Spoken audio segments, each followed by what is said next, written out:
Okay, so for doctors who are unfamiliar with AI, with tech, with medtech, health tech, how would you explain the role that AI is starting to play in medicine today? So first thing we need to understand, Selena, is that we are moving into a data driven world uh, in all our domains of life, not just healthcare.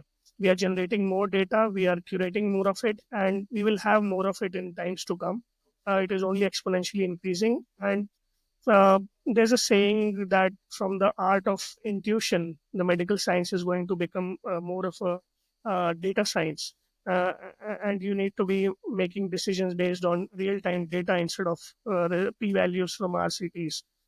Those eras of evidence based medicine are going to go, and we are going to enter into an era of intelligence based medicine because you have more and more data. And then right now we are talking, what if we use AI and it causes harm?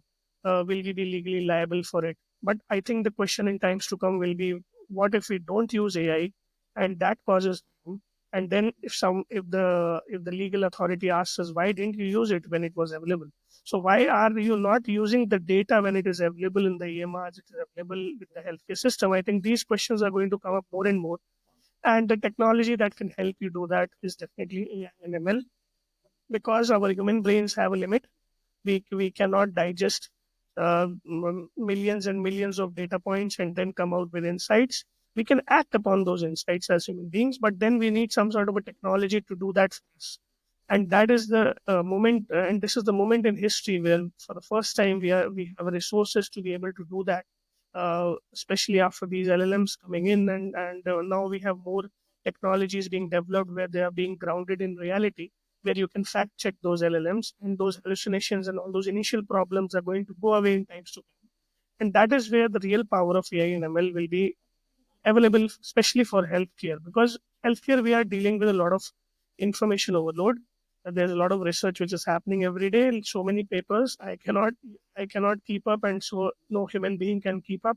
Even if you work as a team of so many people, there's only a limit to what you can do. But with AI, you can ingest all that data in a small amount of time and come out with insights. And then, of course, as human beings, you can act upon those insights and make difference in patients' lives. Uh, I think AI plus human is going to be the future. And I always tell this in my presentations that AI plus human is going to trump either alone. So just keep that in your mind, and start seeing how AI can help you, how it can augment you, how you can do a particular work better with AI. Whenever you are doing something in your life, suppose you are writing an email, just try to ask yourself a question of whether I can write it better by using some AI tool.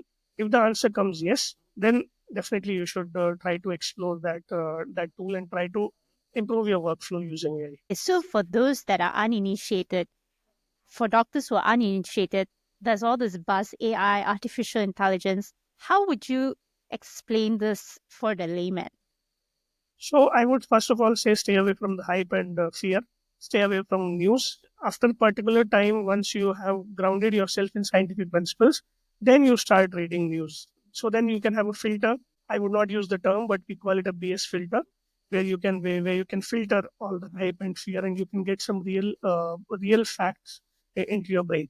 Uh, to explain AI to a layman in a simple terms, if you can imagine a pyramid with four levels, at the bottom there's data. The broadest part of the pyramid at the bottom is the data, and then if you add some context to it, if you add some more information to it, it becomes sort of information from data. And then as you go up the pyramid, it transforms into knowledge based on your experience, and then wisdom based on your action. So there's a pyramid which is called DIKW pyramid: data, information, knowledge, and wisdom.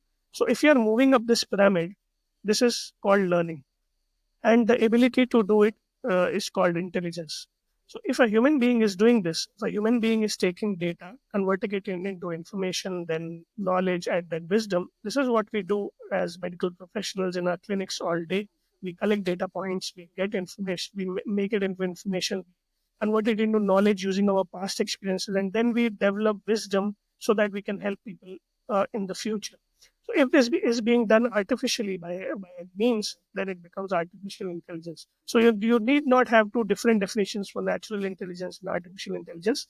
For me, I think it is the same. Only it is whom it is being done by, whether it is being done by a living entity or by a non-living entity. This is one of the millions of definitions of AI, and I hope this will help people who are laymen to just understand that it's not something which is out of the world. We are doing it every day, and that is only what is being transposed to machines.